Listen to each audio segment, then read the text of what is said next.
right, comrade. And see you on the other side.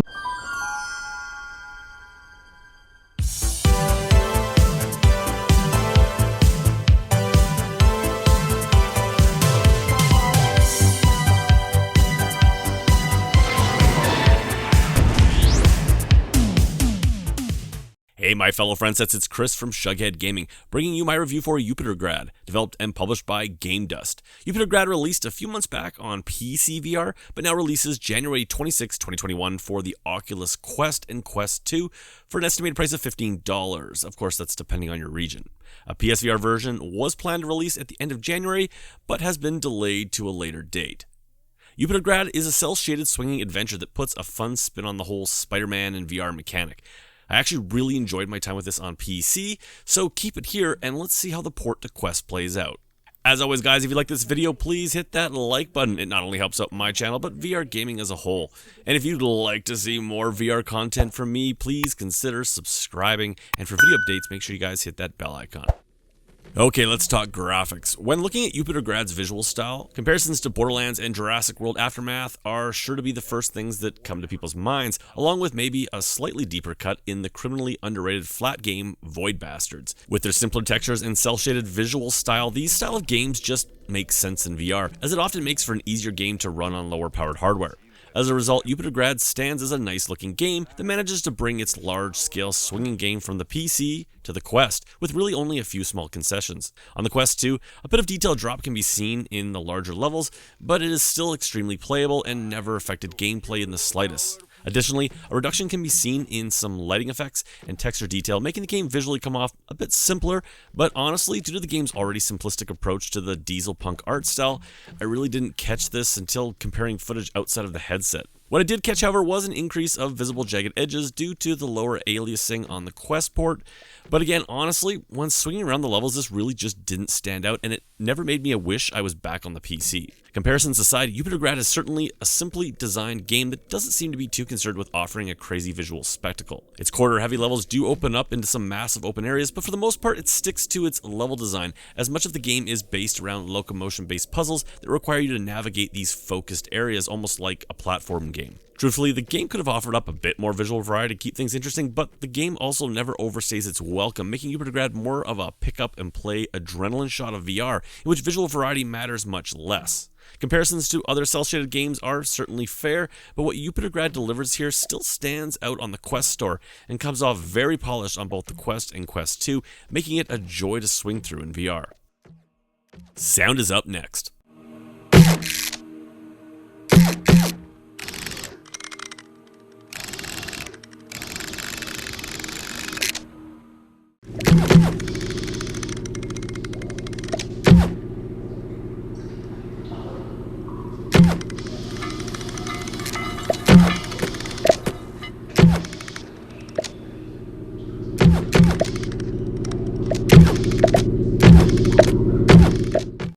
Like the visual side of things, Yupitergrad takes a stripped-down approach, but then makes sure to deliver within those confines.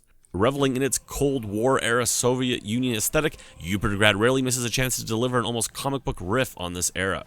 Orders and instructions, and really most of the story, what there is of it, are all delivered expertly from the two voice actors whose performances would have fit in nicely in any of the old Bond films. The dialogue isn't nearly as funny as I think they hoped it was, but it was still entertaining nonetheless. The music, not surprisingly, is typical Soviet military march style fare, but with a light video game twist that fits the tone perfectly as you risk life and limb for your country like a good comrade should. World sounds and sound effects throughout fill out the sound mix and certainly go for a minimalist approach, with the sound of your grapples and the hum of machinery basically taking center stage. It's not particularly exciting, but it's all done well and it worked for me. All in all, the sound mix here won't trick you into thinking you're playing something other than a quick, fun VR title, but it didn't need to. And that brings me to gameplay.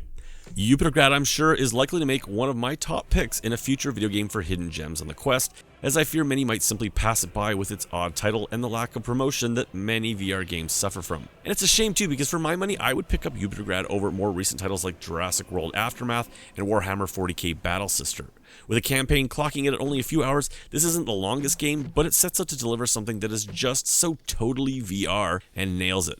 Armed with only your 2 grappling plunger devices and no other way to get around, you are tasked with getting a new Soviet space facility online to bring power to the galaxy, or whatever. Honestly, though, it really doesn't matter, as it's all just an excuse to get you swinging. VR veterans will immediately think of the Winland series, as they are first introduced to the game's primary game mechanics. However, Yupitergrad brings more strategy to the mix than you might expect, as you will quickly find out you can only grapple onto blue surfaces.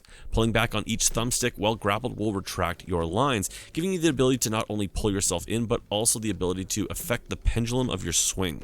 Additionally, your grapples are equipped with short-lasting thrusters, giving you some additional control in the air and on the ground, as well as providing you with an additional means of movement in the game's many underwater parts. Now, of course, swinging like Spider-Man in VR is never going to suck, but where Yupitergrad is sure to hook you is with its unexpected strategic platform gameplay. Not a combat game and not really a puzzler game either, Yupitergrad feels like a VR platformer that throws all types of environmental twists, hazards, and, well, basically movement puzzles that must be solved to advance. These are ultimately pretty simple to figure out, but not always easy to accomplish, often offering a nice difficulty level that challenged but rarely held me up too long. Unlike something like Winlands or the Spider-Man Far From Home VR experience, where your grapple length was basically out of your control once you shot it, Yupitergrad not only offers it the ability to control this, but it requires it. Simply swinging in rhythm like Spider-Man isn't something that you just do. It takes skill and timing. Furthermore, the game demands that you are always mindful of where your next grapple point may actually be, as that isn't always clear. Additionally, you will often find yourself swinging from one arm while looking to grapple to another point to pull yourself in a different direction, and likely not falling to a hazard above, below, or beside you. And while I do think the game missed an opportunity to beef up the gameplay with some type of collectible and progression system, and maybe some equipment upgrades to keep things more varied, it still does a nice job of continually throwing new environmental obstacles to navigate. Fortunately or unfortunately though, the game knows when to quit, and before you can start to want more innovation from it, it's over. Fortunately though, levels can be replayed as time attacks, and due to the game's easy to pick up but hard to master movement system, I think this is where many will find the game's real value. Using 2 touch controllers, Yupitergrad takes full advantage of them, with both analog sticks being used for turning and retracting in their respective grapples. Triggers fire the grapples while the grip buttons activate each arm's thrusters. Additionally, I found the Quest a joy to use due to its wireless nature, as turning the game is hugely important and much more immersive if done for real. Now, I mention this not only to applaud the game for a great control system on the Quest, but also as a warning to those anxiously awaiting for this on PSVR. I say this because I honestly have no idea how Yupitergrad will control with the moves and the PSVR's lack of 360 tracking, as you simply just run out of thumbs, given the game often requires you to turn, grapple, retract, and thrust all at once. Rolling our wrists for turning may be a way to accomplish this, but I would bet this is the reason for the delay of the PSVR version, so keep an eye out for that. Yupitergrad can be easily played either sitting or standing, with standing recommended, along with a moderate amount of room to move around. As for VR sickness, Yupitergrad is sure to bother some due to its gameplay style, but it's shockingly comfortable, and even more so with the optional blinders and click turning enabled. And finally, that brings us to fun factor in my final review. Yupitergrad is actually a fairly simple game that really is based around its movement system. This isn't the most visually impressive game, nor does it offer up any deep gameplay loop, but it is fun, addictive, and a perfect example of what I love about VR. Its easy to pick up but hard to master gameplay makes this a perfect game to throw friends and family into, but is also likely to hook even more seasoned VR gamers as they strive to master the movement system and live out their Spider-Man fantasies.